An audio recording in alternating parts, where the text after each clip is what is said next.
अस्सलामुअलैकुम वरहमतुल्लाहि वबरकातुहू। बिस्मिल्लाहिर्रहमानिर्रहीम। आज की क्लास स्टार्ट करते हैं। तो सबसे पहले मेरे पास ये फैब्रिक है, इसे मैंने फ्रंट और बैक के पीस को अलग कर लिया है और यहाँ ये स्लीव्स के पीस को भी मैंने अलग करके रख दिया है। ठीक है, यहाँ पे मैं स्लीव्स की मेजरमेंट चेक कर रही हूँ कि अगर मुझे जोड़ लगाने की नीड पड़े तो हम जो एक्स्ट्रा फैब्रिक होते हैं उसे साइड पे संभाल के रखेंगे ताकि जोड़ लगाने में आसानी हो जाए। अदरवाइज़ अगर हमारी मेजरमेंट ऐसे ही निकल रही है तो हम उसे बाद में कवर कर लेंगे। यहाँ पर मेरे पास नीचे की तरफ बॉर्डर है तो मैं अपनी लेंथ जो है वो नीचे की तरफ से लूँगी। ठीक है, देखें यहाँ पे ये मेरे पास बॉर्डर मौजूद है तो मैं यहाँ बॉर्डर से नीचे लेंथ लूँगी। और जैसे मैंने आपको पहले बताया कि फ़ोल्ड करते हुए हमें ये बहुत अच्छे से ध्यान रखना है कि अगर फैब्रिक क्रॉस है तो हमारा नीचे बॉर्डर से बॉर्डर एक दूसरे से मिलना चाहिए। 19-20 का फ़र्क चलेगा लेकिन ज़्यादा फ़र्क नहीं चलेगा। ठीक है, तो यहाँ पर जो मेरे पास एक्स्ट्रा फैब्रिक था मैंने इस तरह से लाइन ड्रॉ करके उसको स्ट्रेट कर लिया है ताकि हमारे जो चारों पीस हैं वो स्ट्रेट हो जाएं। ठीक है, ऊपर से एक जैसे होंगे तो ही शोल्डर बनाने में आसानी होगी, वरना शोल्डर आगे पीछे हो जाएगा। ठीक है, तो यहाँ पर हम इस फैब्रिक को कट कर लेंगे। मेजरमेंट यहाँ पे मेरे पास ऑलरेडी लिखी हुई है तो मैं उस अकॉर्डिंग ले रही हूँ। आपके पास जो आपकी मेजरमेंट हो आप वो ही यूटिलाइज़ करेंगी। ठीक है, ताकि आप उस पर काम करें। मैं अपनी मेजरमेंट पे काम कर रही हूँ। तो स्टार्ट करते हैं। सबसे पहले हम हमारी जो ये हमने पीस को सेट किया है, सीधा किया है, उसे कवर कर लेते हैं। ठीक है, अगर आप फुल लेंथ रखना चाहती हैं तो देखें इस तरीके से जितनी भी आपकी नीचे तक लेंथ जा रही होगी आप वो रखेंगी। आपका दिल है, आपकी जितनी लेंथ आप रखना चाहें उतनी लेंथ आप रख सकती हैं। ठीक है, तो मेरे जो ड्रेस की फुल लेंथ है वो कम से कम 40 है। रेडी टू वेयर के बाद जो है वो 38 हो जाती है, तो मैं 40 लेंथ रखती हूँ। दो जो है इसमें स्टिचिंग मार्जिन हम ऐड करते हैं। लेकिन यहाँ पर जो है वो मेरे पास ड्रेस की लेंथ है वो थोड़ी सी ज़्यादा आ रही है, मेरे पास वो 44 आ रही थी, तो इसीलिए मैंने थोड़ा सा फैब्रिक ऊपर से स्पेयर में संभाल के रख दिया। उसमें मैंने नेक डिज़ाइनिंग करी और मुझे स्लीव्स को जोड़ लगाने में भी वो फैब्रिक काम आया। ठीक है, तो यहाँ पर अब हम सबसे पहले हमारी लेंथ चेक करेंगे। आपकी जो भी लेंथ होगी आप उस अकॉर्डिंग रखिएगा और अपने गैजेट साथ में रखिएगा ताकि आप काम करते हुए बार बार डिस्टर्ब ना हो। नीचे बॉर्डर से मैं स्टार्ट कर रही हूँ मेरी लंबाई को लेना, क्योंकि मैं नीचे से लंबाई ले रही हूँ। आप ऊपर से अगर चाहें तो ऊपर से ले सकती हैं। ठीक है, कोई इशू नहीं है। फुल लेंथ रखना चाहें तो फुल लेंथ भी हम रख सकते हैं। यहाँ पर जो मेरी लेंथ आ रही है 40, तो मेरे 40 में ऊपर जो है वो मेरे 4 इंच का पट्टा बच रहा था तो वो मैंने साइड पे कर दिया और 40 के हिसाब से थोड़े थोड़े इंच टेप लेके मैंने मार्किंग कर ली और ऊपर स्ट्रेट लाइन ड्रॉ कर दी।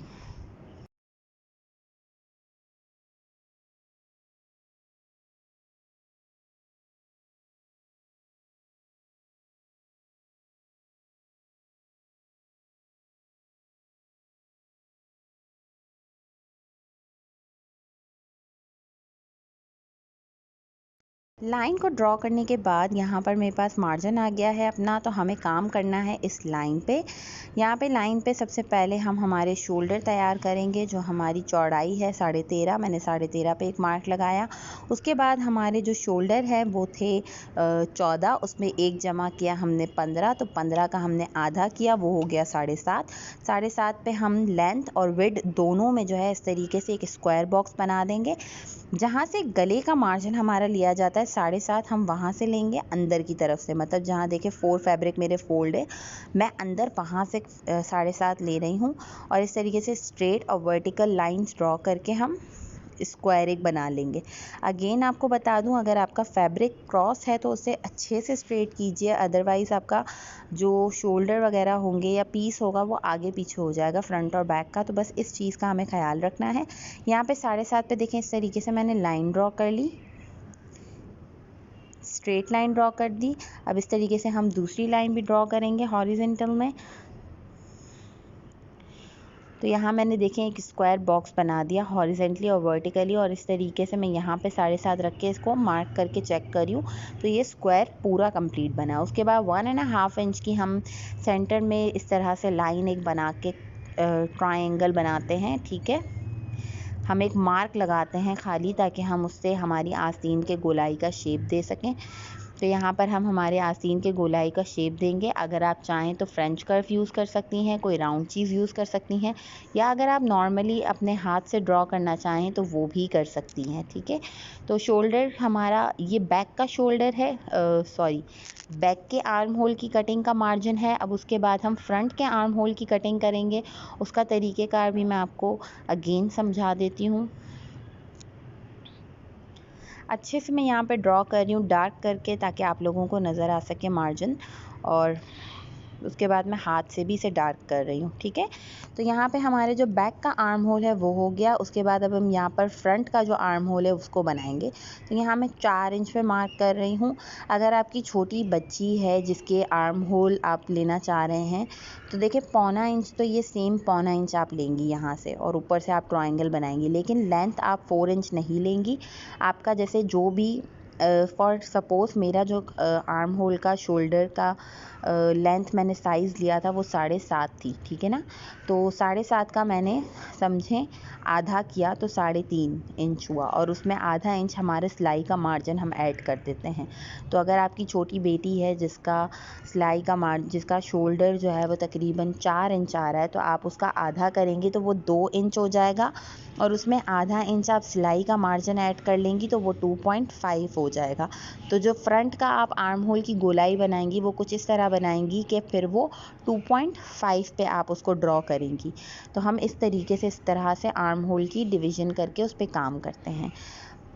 तो यहाँ पर मैंने हमारा जो नाप का था शोल्डर का वो मैंने इस तरीके से ले लिया। और बड़ी लड़कियाँ जो होती हैं उनका चाहे स्मॉल साइज़ हो, मीडियम साइज़ हो या लार्ज साइज़ हो, 4 इंच ही आर्म होल तक आता है। ठीक है, तो इस तरीके से गोलाई करने के बाद उसके बाद हम जो है वो हमारी चेस्ट की मार्किंग करेंगे। चेस्ट के बाद हम हमारी बॉडी लेंथ की मार्किंग करेंगे। बॉडी लेंथ के बाद हम हमारी वेस्ट की मार्किंग करेंगे, और वेस्ट के बाद हम हिप की मार्किंग करेंगे। हिप की मार्किंग करने के बाद हम दामन मार्क करेंगे। दामन भी हमारे ऊपर डिपेंड करता है कि हमें फुल लेंथ दामन चाहिए तो हम फुल विड दामन रख लेते हैं, और अगर हमें जितनी हमारी चौड़ाई होती है उस हिसाब से स्ट्रेट में चाहिए तो हम उस हिसाब से स्ट्रेट में कर लेते हैं। और सिलाई का मार्जिन यहाँ पर अब मैं तमाम शर्ट के साथ 2 इंच का रख रही हूँ। 3 इंच का मार्जिन मैं नहीं रख रही हूँ, 2-2 इंच का मार्जिन रख रही हूँ। और वो भी मेरे पास चाक में ऑप्शन है, अगर मैं चाक में चाहूँ तो 1 इंच का भी मार्जिन रख रही हूँ, लेकिन मैं आप लोगों को समझाने के लिए 2 इंच का ही मार्जिन रख रही हूँ। ठीक है, अगर आप डोरी पाइपिंग लगाना चाह रहे हैं तो आप आधे इंच का या 1 इंच का भी मार्जिन रख सकती हैं। ठीक है, आधे इंच का मार्जिन डोरी पाइपिंग के लिए रखना इनफ होता है। चाक और दामन के लिए मैं बता रही हूँ। ठीक है, बाकी जो हमारी बॉडी लेंथ की जो मार्किंग होती है चेस्ट, वेस्ट और हिप की, उसमें मैं 2 इंच का मार्क रख रही हूँ। और इस तरह से मैं हमारी स्टिचिंग मार्जिन और कटिंग मार्जिन दोनों को एक साथ ड्रॉ करते हुए उस पर मार्किंग कर रही हूँ। ठीक है, तो अब मार्किंग कंप्लीट करते हैं और उसके बाद कटिंग स्टार्ट करते हैं।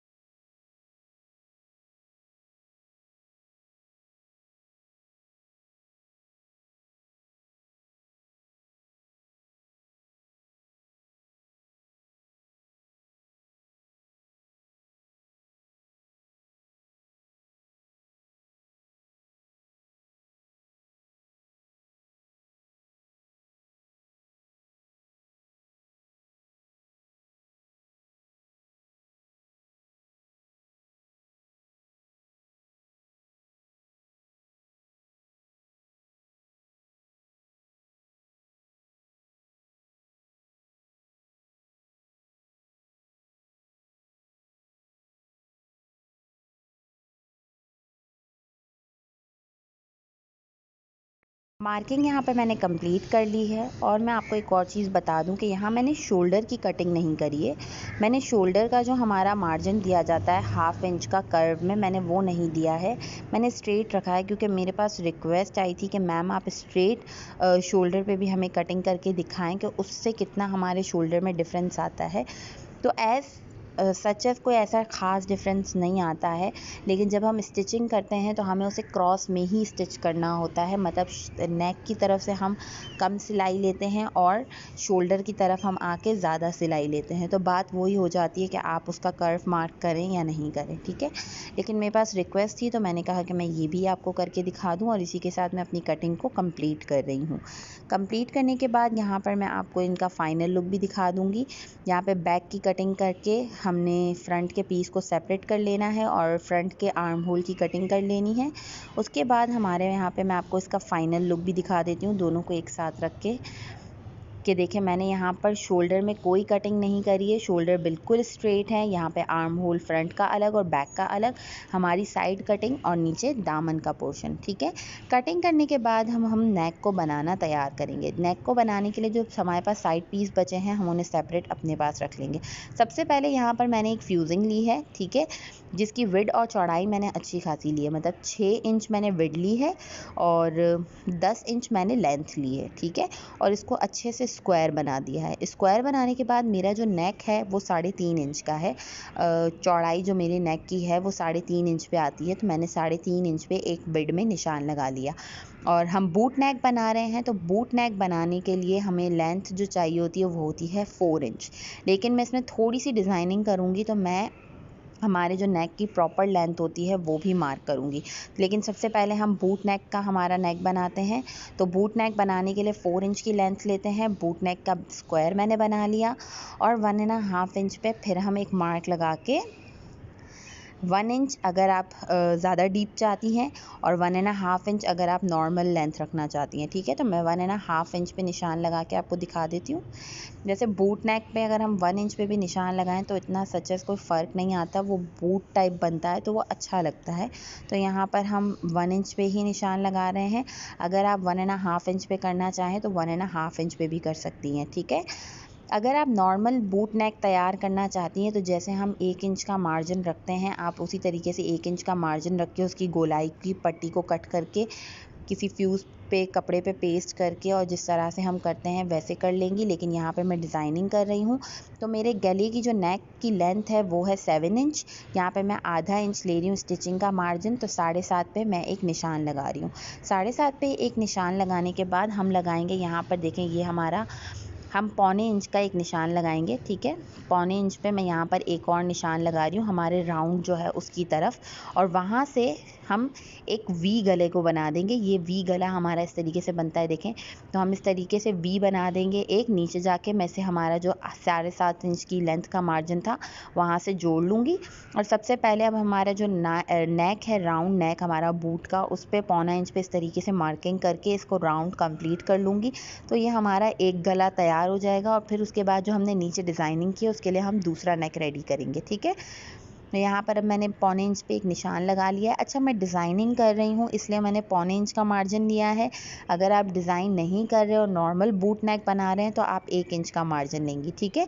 यहाँ पर मैं इसे पूरा ट्रेस करके अच्छे से जॉइंट कर लूँगी एक दूसरे से, और अंदर की तरफ भी देखें मैं इस तरीके से इसको बंद कर दूँगी। तो ये हमारा एक गला तैयार हो गया बूट नेक का। अब हम करेंगे डिज़ाइनिंग का नेक रेडी, ठीक है। तो डिज़ाइनिंग का नेक रेडी करने के लिए अगेन मैं 1.25 इंच पे निशान लगाऊंगी। 1.25 इंच पे हम नीचे से इस तरीके से निशान लगाना शुरू करेंगे, और निशान लगाते हुए हम पूरा हमारा जहाँ वी का एंड आ रहा है वहाँ तक आ जाएंगे। जब हम वी का डिज़ाइन बनाते हैं तो मैंने आपको कहा था कि नीचे से हम जो है ना इसे स्क्वायर रखते हैं, ठीक है। तो यहाँ पे नीचे मैंने आधे इंच पे 1.25 इंच का एक निशान लगाया, देखें कुछ इस तरह से आधे इंच पे, और 1.25 इंच पे हमने इस निशान को इस तरह से जॉइंट कर लेना है। तो नीचे से ये स्ट्रेट आएगा, फिर इस तरीके से ये थोड़ा सा वी में आएगा, और फिर हाफ हमारे पास राउंड में आएगा। हम स्केल की मदद से भी इसे वी को जॉइंट कर सकते हैं, ठीक है। और फिर ये यहाँ से इस तरीके से राउंड हो जाएगा। तो ये हमारा सेकंड नेक जो हम डिज़ाइनिंग कर रहे हैं उसके लिए।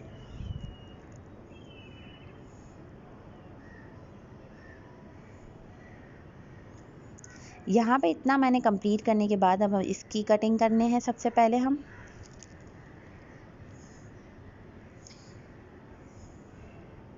यहाँ पे मैं सबसे पहले जो है हमने सबसे लास्ट में ड्रॉ किया है राउंड नेक और नीचे से हमारा पूरा वी, तो हम इसकी कटिंग करते हैं। ठीक है, देखिए एज पे आने के बाद इस तरीके से हम स्ट्रेट आएंगे और स्ट्रेट आने के बाद उसके बाद हमने हाफ इंच जो लिया था इस तरह से स्ट्रेट कट कर देंगे उसको भी। ठीक है, तो ये एक हमारे पास नेक तैयार हो गया। अब जो वी है उसकी कटिंग मैं बाद में करूँगी, पहले जो हमारा फ्रंट का नेक है मैं इसकी कटिंग कर रही हूँ। ठीक है, तो यहाँ से मैं गोलाई को ले रही हूँ, हमारा जो बूट नेक की गोलाई है उसको कट करते हैं हम सबसे पहले। ठीक है, उसके बाद हम इसको सेंटर में से इस वी को कट करेंगे डिज़ाइनिंग के लिए। ये देखिए यहाँ पे मेरे पास नेक का आ गया पीस, जो मेरा डिज़ाइनिंग का पीस था। अब ये बूट नेक का पीस आ गया। ठीक है, तो ये बूट नेक की कटिंग हो गई।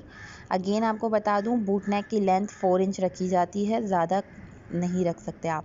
और इस तरीके से अब मैं इसमें से सेंटर ये वी भी कट कर लूँगी। ठीक है, अब मैं यहाँ पर आपको रख के भी दिखा देती हूँ कि जो नेक डिज़ाइन मैं बना रही हूँ वो कुछ इस तरह से आएगी कि ये सेंटर में हमारा वी होगा, ऊपर जो हमारा बूट नेक का फैब्रिक है वो हमारे फ्रंट के फैब्रिक से डिफरेंट होगा, और उसके बाद ये इस तरह वी का शेप बनते हुए हमारे पास आ जाएगा। हम इसे फैब्रिक में पेस्ट कर लेते हैं। यहाँ पे मेरे पास जो बैक का फैब्रिक है वो अलग प्रिंट पर है, तो हमें डबल फैब्रिक चाहिए, तो बूट नेक के लिए मैं यहाँ पे ये डबल फैब्रिक यूज़ कर रही हूँ। ठीक है, मतलब 2 पीस हैं ऊपर नीचे, और इस तरह से पहले हम इसको पेस्ट कर लेंगे। ठीक है, और उसके बाद मैं आपको स्विंग करके इसको दिखाती हूँ कि हमें करना क्या है। और जैसे नॉर्मल हम गला तैयार करते हैं, इसका हम ऐसे ही नॉर्मल गला तैयार कर लेंगे। ठीक है, ये आप नॉर्मल नेक पे भी बना सकती हैं। ये वाला डिज़ाइन आप जैसे 7 इंच लेंथ है तो उसके अकॉर्डिंग आप इस तरह से करके भी ये नेक तैयार कर सकती हैं। ठीक है, तो यहाँ पर मैंने इसको पेस्ट कर दिया है, और जो मेरी साइड्स मैंने कट करके जैसे हम स्टिच करते हैं वैसे हम स्टिच कर लेंगे, और हमारे फ्रंट पीस के साथ हम इसे सेंटर में जॉइंट कर लेंगे। ठीक है, जैसे हम नॉर्मल नेक तैयार करते हैं सेम वैसे ही हमें नेक तैयार करना है। ठीक है, कोई डिफरेंस नहीं है। फिर जब हम बूट नेक का काम करेंगे डिज़ाइनिंग के लिए तो एक सेपरेटली हम पीस तैयार करेंगे। ठीक है, तो यहाँ पर सबसे पहले हम हमारे जो हमने वी टाइप नेक कट किया है हम उसे पेस्ट कर लेते हैं हमारे ड्रेस पे। ठीक है, और उसके बाद हम बूट नेक की तरफ बढ़ते हैं।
पीस को मैंने मेरे फैब्रिक फ्रंट पीस के साथ सेट कर लिया है अच्छे से और स्टिच कर लिया है उसके ऊपर रख के।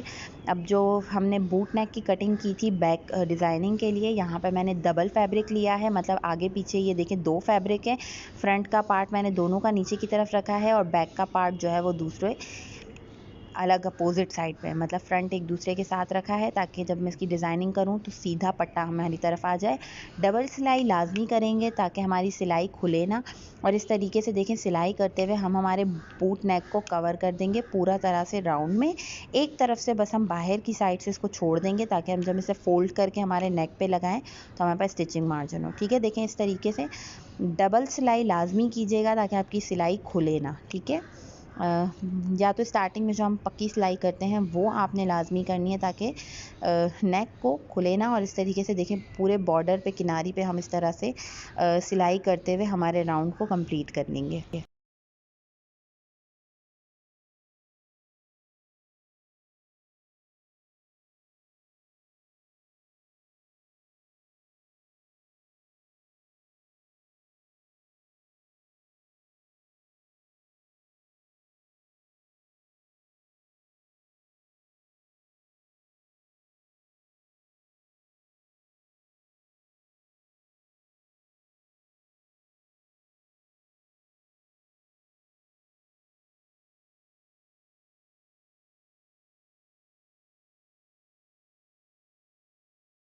सिलाई कंप्लीट करने के बाद अब हमें करना कुछ इस तरह से है कि यहाँ पर हमारे पास मौजूद है 2 फैब्रिक्स, देखें इस तरह से, और हमने इन दोनों के ऊपर रख के सिलाई कर ली है। अब सबसे पहले हम हमारे राउंड नेक की जो हमने सिलाई की हुई साइड है उसे कट करना है। ठीक है, उसे हम जैसे हम कट करते हैं गोलाई में हम वैसे ही कट करेंगे और कट्स लगा के हम इस फैब्रिक को सीधा कर लेंगे। और नीचे की तरफ से हम क्या करेंगे, नीचे की तरफ से हम रखेंगे आधे आधे इंच का मार्जिन। मैंने अंदाज़ा काट लिया है, अगर आपको आधे इंच का मार्जिन रख के काटना है तो आप आधे इंच का मार्जिन रख के काट लीजिए। ठीक है, ताकि वो स्टिचिंग करते हुए अंदर की तरफ कवर हो जाए। अब यहाँ पे जो हमारा नेक कट करते हैं उसी तरीके से हमने नेक को कट किया और हमने कट्स लगा देने हैं ताकि हमारे पास जो देखें इस तरीके से साइड से भी यहाँ पर हम कट कर लेंगे, दोनों तरफ हम यहाँ पे कट कर लेंगे। ये हमारा स्टिचिंग मार्जिन था तो हमने स्टिचिंग कर ली है। अब यहाँ पर हम कट्स लगाएंगे। किनारियों की तरफ देखें हम इस तरह से हाफ़ कट करते हैं, मैं आपको दिखा देती हूँ किस तरह से कट करते हैं। लेकिन सबसे पहले हम जो हमारी नीचे की गोलाई है उसमें आधा इंच का मार्जिन हमें रखना है। मैंने अंदाजे से कटिंग करी है, अगर आप चाहें तो मार्किंग रख के भी आधे इंच से कटिंग कर सकती हैं। ठीक है, लेकिन आधा इंच ही होना चाहिए, आधे इंच से कम ना हो, आधे इंच से ज़्यादा बल्ले हो जाए। ठीक है, ताकि हमारे पास फैब्रिक जो है वो अंदर की स्टिचिंग के लिए काफ़ी ज़्यादा हो। अब यहाँ पर मैं इससे कट्स लगाना स्टार्ट करती हूँ ताकि हम इस पट्टियों को फ़ोल्ड करके हमारी स्ट्रिप तैयार कर दें फ्रंट के नेक के टॉप के लिए। ठीक है, यहाँ पे देखिए स्क्वायर में हम हमेशा इस तरीके से कट्स करके फैब्रिक को कॉर्नर से कट कर देते हैं ताकि इसकी फिनिशिंग अच्छी आए। जब मैं इसे फ़ोल्ड करूँगी तो इसकी फिनिशिंग बहुत अच्छी आएगी। और यहाँ पे मैं कट्स लगा रही हूँ जो हम राउंड नेक के लिए लगाते हैं। ख़ास तौर पे इस चीज़ का ख़्याल रखा जाए कि सिलाई को कट ना लगाएं, सिर्फ़ और सिर्फ फैब्रिक पे कट्स लगाने। ठीक है, अब कट्स लगाने के बाद यहाँ पर मैं इसको सीधा करके आपको दिखाती हूँ। ये देखें,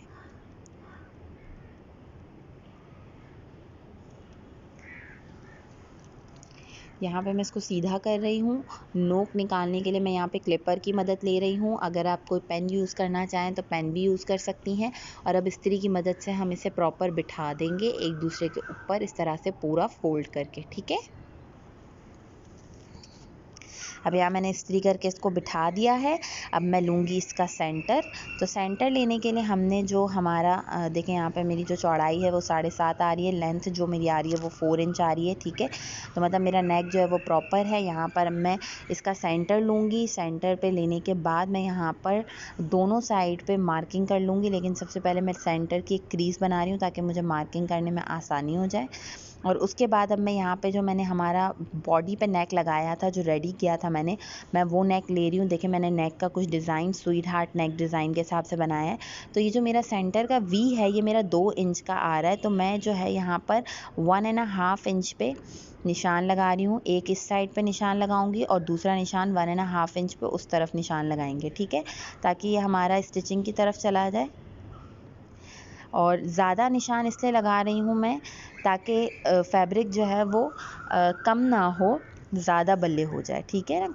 क्योंकि बड़ा फैब्रिक होगा तो हम उसे कट करके छोटा कर सकते हैं, लेकिन अगर छोटा होगा तो फिर हम उसका कुछ नहीं कर सकते, तो इसलिए मैं हमेशा ज़्यादा ही निशान लगाती हूँ। अब मैं इस तरीके से देखें, इसको कट्स लगाने के बाद अंदर की तरफ फ़ोल्ड करके इसको हाथ से हेमिंग कर दूँगी, ये सिर्फ इतने छोटे से पीस को, ठीक है। ये देखें, इस तरह से मैं एक तरफ से इसको फ़ोल्ड करूँगी फ्यूज़िंग की तक, और दूसरे को भी मैं इसी तरीके से अंदर की तरफ फ्यूज़ की तरफ फ़ोल्ड करते हुए हम इसकी हाथ से इतने से पीस की, जो हमने 1.5 इंच का भी ये कट किया है, इतने से पीस की हम हाथ से हेमिंग कर लेंगे, ठीक है। इनविजिबल हेमिंग कर रही हूँ ताकि जब मैं नेक को प्रॉपर लगाऊँ तो ये नज़र ना आए। ये बहुत अच्छा नेक का डिज़ाइन है, बच्चियों पे भी बहुत अच्छा लगता है और लेडीज़ पे भी बहुत अच्छा लगता है, तो आप ये इजीली बना सकती हैं, ठीक है। और ये इतना डीप भी नहीं होता, तो ये बहुत अच्छा लगता है, ठीक है। यहाँ पर अब देखें, इस तरीके से मैंने पट्टियों को फ़ोल्ड कर दिया और मैं इसकी हाथ से हेमिंग कर लूँगी। हाथ से हेमिंग करने के बाद हम इस पीस को जो है वो हमारे फ्रंट पीस के साथ अटैच करेंगे। ये देखें, इस तरह से मैंने इसकी क्रीज़ बना ली।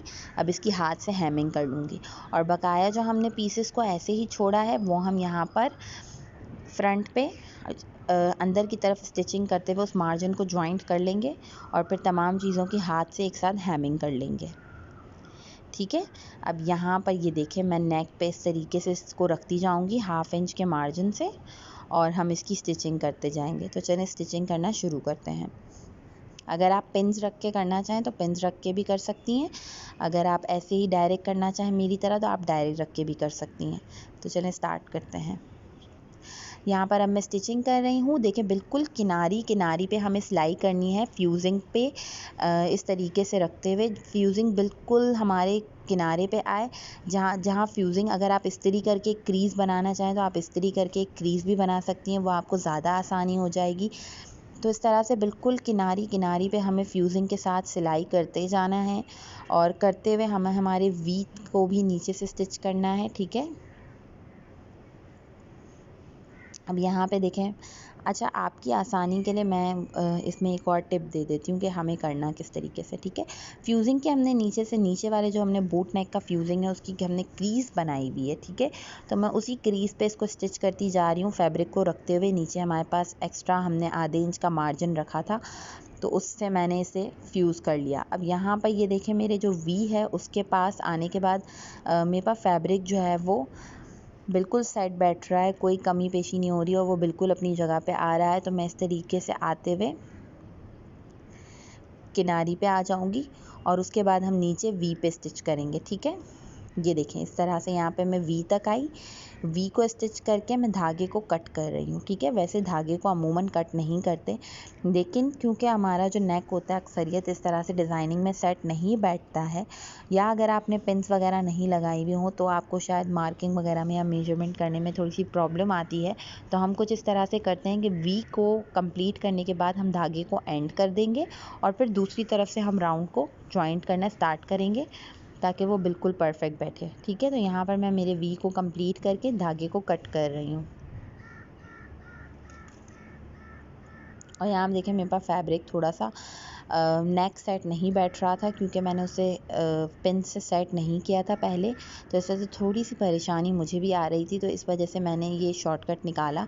अदरवाइज़ जबकि नेक आपका बिल्कुल परफेक्ट मेरा बैठ रहा था, ऐसा कोई झोल वगैरह कुछ भी नहीं आया और देखिए ये बिल्कुल मार्किंग पे भी आ रहा था। लेकिन उसके बावजूद जो है ना, मैंने वी की कटिंग, वी की पूरी स्टिचिंग करने के बाद धागे को कट कर लिया और दूसरी साइड से मैंने नेक को राउंड को जॉइंट किया ताकि वो बिल्कुल परफेक्ट सेट होके बैठ जाए। और देखिए, बिल्कुल किनारे पे सिलाई करनी है हमें ताकि जो है ना नेक की सिलाई हमें नज़र ना आए, वो बिल्कुल ऐसा लगे कि वो बारीक सिलाई की हुई है नेक पे, क्योंकि मैं आपको पहले भी कहती हूँ कि फिनिशिंग लुक के लिए नेक पे जितनी कम सिलाई हो उतना अच्छा।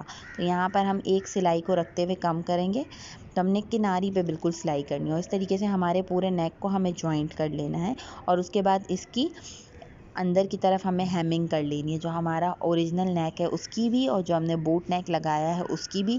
जैसे हमने डोरी पाइपिंग में डोरी की और नेक की दोनों की हेमिंग की थी, सेम वैसे ही, ठीक है। मैं आपको करके भी दिखा देती हूँ। यहाँ पे देखिए, मैंने नेक को कट कर लिया है और उसके बाद जैसे हम हमारा फ्रंट का नेक रेडी करते हैं वैसे ही हम शोल्डर्स को जॉइंट करके बैक का नेक रेडी करेंगे। और साइड्स की जो स्टिचिंग करते हैं चेस्ट, वेस्ट और हिप की, वो भी हम साइड बॉडी लेंथ की स्टिचिंग भी कर लेंगे, ठीक है। और उसके बाद में एक साथ आपको इसका कंप्लीट फाइनल लुक दिखाती हूँ। क्योंकि ये हमारी थर्ड क्लास है इसलिए मैं आपको प्रॉपर चीज़ें नहीं सिखा रही हूँ, लेकिन हमने मार्किंग कर ली है तो मैं इसीलिए आपको थोड़ा सा टाइम दे रही हूँ कि आप खुद से करके मुझे दिखाएं, ताकि अगर कोई प्रॉब्लम आ रही हो तो आप मुझसे पूछ सकें, ठीक है। और या तो पुरानी वीडियोस को देख के गाइडेंस ले सकें। यहाँ पे अब मैं नेक को देखें दूसरी तरफ से ला के इसे कंप्लीट कर रही हूँ और ये मेरे वी पे बिल्कुल परफेक्ट आ रहा है। मेरा वी बिल्कुल परफेक्ट बैठ रहा था, कोई परेशानी, कोई झोल कुछ भी नहीं आया, वो बिल्कुल सेट आया। और इस्त्री करने के बाद मैं इसको आपको फाइनली दिखाती हूँ। लेकिन यहाँ पर साथ साथ हम बैक के नेक को रेडी करके शोल्डर्स को जॉइंट करके हमारी साइड की बॉडी लेंथ की जो स्टिचिंग होती है चेस्ट, वेस्ट और हिप की, उसकी स्टिचिंग भी कर लेंगे। फिर मैं एक साथ आपको इसका फाइनल लुक दिखाती हूँ, ठीक है।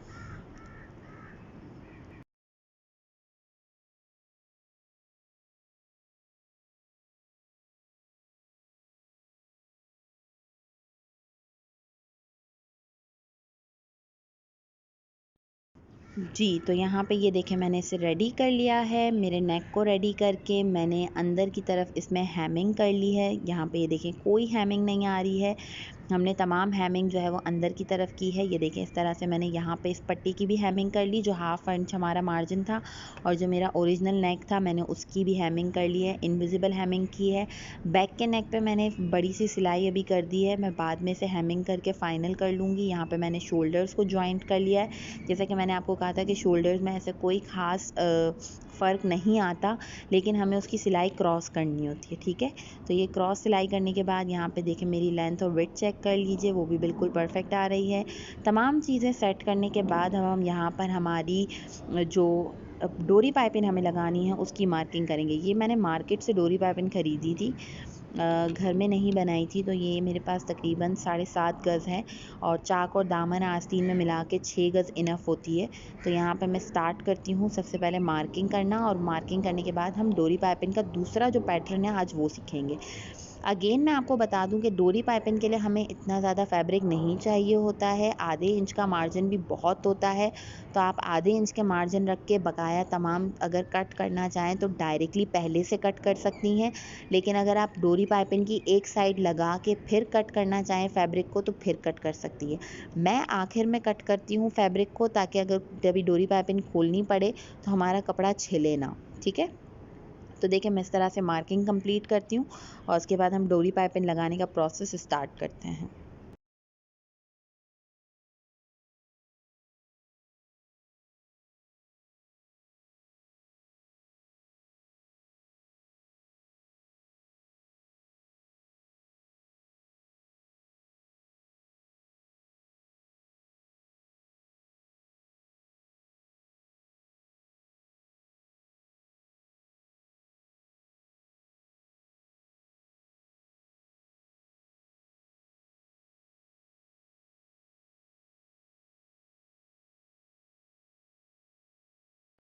अच्छा, यहाँ मैंने मार्किंग कंप्लीट कर ली है और अब हम डोरी पाइपिंग लगाना स्टार्ट करते हैं। देखें फ्रंट की साइड पे जहाँ हमारे पास, अच्छा मेरे पास और थोड़ी सी एडवांस मशीन है तो इसमें डोरी पाइपिंग का बूट नहीं लगता है, तो मैं यहाँ पर नॉर्मल जो मेरी मशीन का बूट है वही यूज़ कर रही हूँ। हिप की साइड पे ऊपर की तरफ आधे इंच या पौने इंच पे, हम 1 इंच पे भी आप ऊपर की तरफ थोड़ा सा पाइपिंग को लेंगी, ताकि जब आप पाइपिंग लगाएं तो आपकी पाइपिंग का खुलने का ख़तरा ना हो और फिनिशिंग लुक अच्छा आए। आप अगर सिंगल बूट पे काम करेंगी तो डोरी एक तरफ हमारी जिस तरफ आ रही है डोरी आप ऐसे ही सेम रखेंगी, लेकिन आपका जो बूट है वो डोरी पे नहीं होगा बल्कि फैब्रिक पे होगा, ठीक है। और यहाँ पर मैं जो है वो डबल बूट ही यूज़ कर रही हूँ मेरी मशीन का, तो मेरा फैब्रिक कुछ इस तरह से है। और यहाँ पे मैंने क्रीज़ बनाई हुई है, तो मैं क्रीज़ के ऊपर रखते हुए सबसे पहले एक साइड को हमारी जॉइंट कर लूँगी, ठीक है। ये एडवांस वे है और बहुत इजी भी वे है, ठीक है। चारों साइड एक साथ लगाने से बेहतर है कि आप इस तरह से लगा लें, ये बहुत कन्वीनियंट रहता है। ठीक है, तो यहाँ पर इस तरीके से मैं डोरी पाइपिंग को रखते हुए फैब्रिक को बिना खींचे, ठीक है, फैब्रिक खींचना नहीं है, आपने इस चीज़ का ख़ास ख्याल रखना है, क्रीज़ के ऊपर रखते हुए एक स्ट्रेट पे लाइन हमारी डोरी पाइपिंग को जॉइंट कर लूँगी। ठीक है, और धागे को कट कर लेंगे। ये देखें, स्ट्रेट जॉइंट कर रही हूँ नीचे की तरफ, फिर धागे को कट कर लेंगे। क्रीज़ के ऊपर मैं रखती जा रही हूँ। मैंने इस तरीके से क्रीज़ बनाई है। अगर आप डायरेक्ट चॉक से मार्क करना चाहें तो फ्रंट का हिस्सा डायरेक्ट चॉक से मार्क कर ले, वो स्टिचिंग करने के बाद हट जाती है मार्किंग। ठीक है, तो ये मैं नीचे तक आ गई हूँ। ये मैं स्लोली क्रीज़ पे रखते हुए देखते हुए हमारे फैब्रिक को, और कोई झूल वगैरह कुछ ना आए तो मैं उस हिसाब से इसको रखते हुए सीधे नीचे तक आ जाऊँगी, बिल्कुल नीचे तक चली जाऊँगी। लेंथ फुल जो लेंथ है मेरी, फुल लेंथ तक मैं चली जाऊँगी और इसे कट कर दूँगी।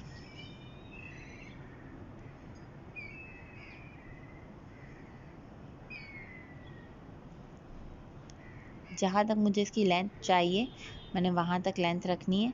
यहाँ पर मुझे इसकी फुल लेंथ में इसको लेके जा रही हूँ और मैं इसे कट कर दूँगी फिर। ठीक है, जहाँ मेरा जहाँ मेरे नीचे का बॉर्डर ख़त्म हो रहा है मैंने वहाँ तक इसे रखा है, और उसके बाद अब इस तरीके से देखें मैं धागे को कट कर रही हूँ। ये दूसरा तरीका है डोरी पाइपिंग को लगाने का, और बहुत आसान तरीका है। आप इस तरीके से भी डोरी पाइपिंग लगा सकती हैं। ये देखें मेरी डोरी पाइपिंग का लुक कितना फिनिशिंग के साथ आ रहा है, बिल्कुल परफेक्ट बैठ रही है। मैं इसे इस्त्री करके बाद में सेट कर लूँगी। ठीक है, अब यहाँ पर क्या करना है, हम देखें इस तरीके से फ्रंट के पीस को हम लेंगे और डोरी पाइपिंग को हम कुछ इस तरह से फोल्ड कर देंगे। देखें इस तरह से, ये ट्रायंगल में हम लेके आएंगे इस तरह से डोरी पाइपिंग को, और हम फोल्ड कर देंगे। इससे हमारा क्या होगा, जो बैक की क्रीज बनती है ट्रायंगल की, वो भी बहुत अच्छे से बनेगी। जो चाक और दामन के कॉर्नर्स होते हैं वो बहुत अच्छे से बनेंगे। तो यहाँ पे इस तरह से ट्रायंगल बना के मैं क्रॉस कर रही हूँ। जो मेरा पहले मैंने डोरी पाइपिंग का पीस लगाया था मैंने उसे उल्टा परफेक्ट ड्रेस के ऊपर बिठा दिया। अगर आप उसके बॉर्डर को भी किनारी पे सिलाई लगा के फिर करना चाहें तो आप वो कर सकते हैं, लेकिन मैं बाद की सिलाई एक साथ करती हूँ। मैं बस पहले ये इस तरह से डोरी पाइपिंग को कट कर करके ज्वाइंट कर लेती हूँ। ठीक है, अब यहाँ पे मैं नीचे दामन पे डोरी पाइपिंग को लगाती जाऊँगी और हमारी दूसरी साइड पे आ जाऊँगी।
यहाँ पे मैं डोरी पाइपिंग को लगाते हुए देखें मेरी जो दूसरे साइड का क्रीज है, दूसरे साइड की जो चाक की मेरी क्रीज है, मैं वहाँ तक आ गई हूँ।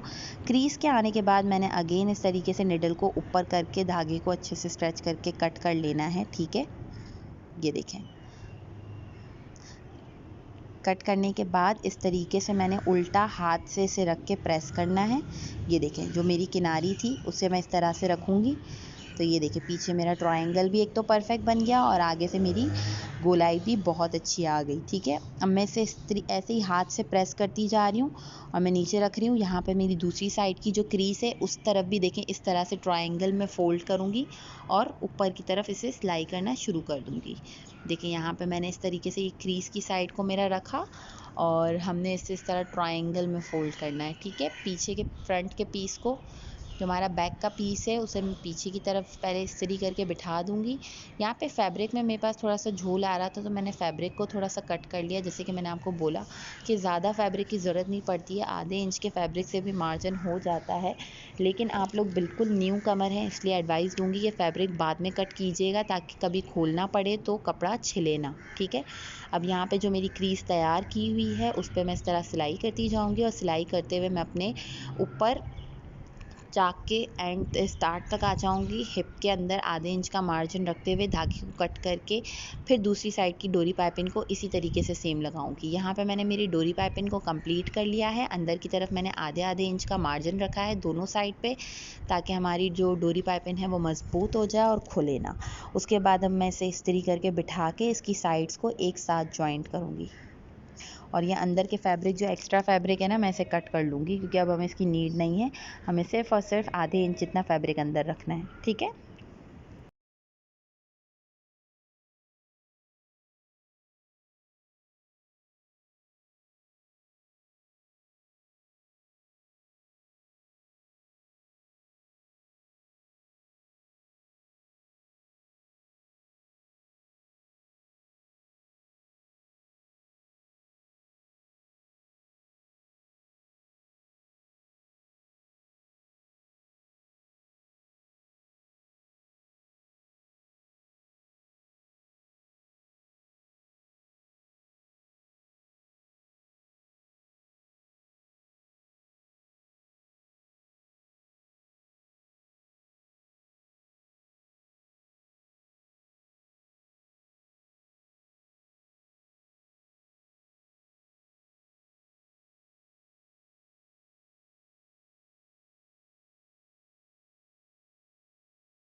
जैसे हम हमारे चाक और दामन की सिलाई करते हैं स्क्वायर में आके ऊपर से स्टार्ट करेंगे। ठीक है, या अगर आप स्ट्रेट स्टार्ट करेंगी तो एंड में आके आप स्क्वायर पे ख़त्म करेंगी।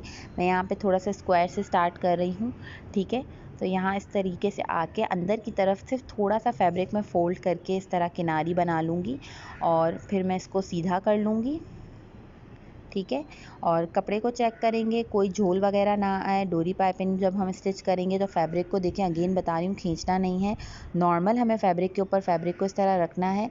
फोल्ड करते हुए हमें हल्की हल्की सी क्रीज बनाते जाना है और हमें इसको सेट कर लेना है। अगर आप इस्त्री से करना चाहें तो आप इस्त्री से भी डायरेक्ट कर सकती हैं। यहाँ पे मैं आपको फ्रंट का लुक भी दिखा देती हूँ कि जब आप इस तरीके से क्रीज बना के फ्रंट की तरफ स्टिचिंग करेंगी तो उसका लुक भी बहुत क्लियर होना चाहिए। यहाँ पे मैं आपको फ्रंट से भी सिलाई करके दिखा देती हूँ, क्योंकि जो बाज़ारी डोरी पाइपिंग होती है ना, इसमें इस तरह से इनर अंदर की तरफ फोल्ड करने की नीड नहीं पड़ती है, क्योंकि ऑलरेडी वो फिनिशिंग टच के साथ बनी हुई होती है। तो आप डायरेक्टली भी इस तरह से स्टिच कर सकती हैं। मैं आपको दोनों तरीके बता रही हूँ, जैसे आपका दिल करे आप वैसे कर सकती हैं, ठीक है। यहाँ पर अगर आप थोड़ा सा फोल्ड करके करना चाहें तो थोड़ा सा फोल्ड करके भी इस तरीके से कर सकती हैं। मैं यहाँ पे इस तरीके से फोल्ड करके बिठाती हूँ और उसके बाद फ्रंट से सिलाई करके आपको दिखाती हूँ कि फ्रंट से अगर आप इसकी सिलाई करें तो इसका लुक किस तरह से आएगा, ताकि आपके फैब्रिक में कोई झोल वगैरह ना आए, ठीक है।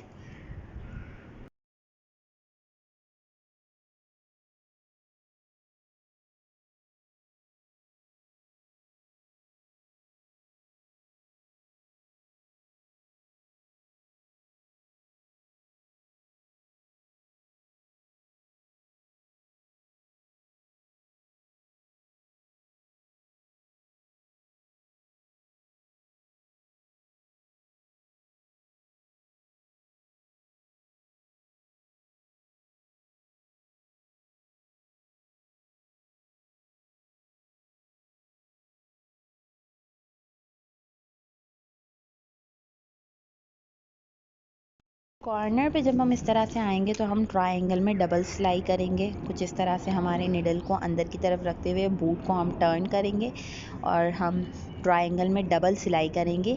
एक सिलाई हम नीचे की तरफ लेके जाएंगे और अगेन हम दोबारा वापस ऊपर की तरफ एक सिलाई लेते हुए आएंगे और इस तरह ट्रायंगल में जॉइंट करके, यहाँ पे मैं फ्रंट लुक के साथ कर रही हूँ, इस्त्री करके सही से डोरी पाइपिंग को बिठा के। ये देखें, आपको ऑलरेडी जो है वो इसका कंप्लीट फिनिशिंग लुक नज़र आ रहा है बगैर साइड की सिलाई के।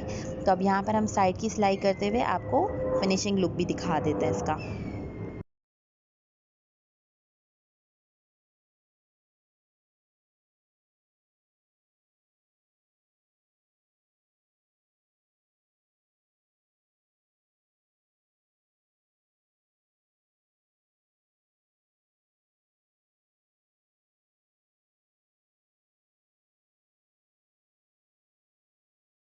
एंड पे आने के बाद देखें, हम इस तरह से जब भी हम एंड पे आएंगे तो आधे इंच का हमने मार्जिन अंदर की तरफ रखना होता है। तो आधे इंच से हम एक बूट के पाँव का जो हमारे जो बूट का एक पाँव होता है उसके हिसाब से हम एक मार्जिन इस तरह से रखेंगे और इस तरह से स्ट्रेट सिलाई करते हुए हमारी जो आखिरी लास्ट सिलाई है उससे हम इसको जॉइंट करके पक्का करके थोड़ा सा बैक स्टिच करके इसे थोड़ा सा पक्का कर लेंगे ताकि धागा खुले ना, और उसके बाद हम इसे इस तरह से कट कर लेंगे, ठीक है।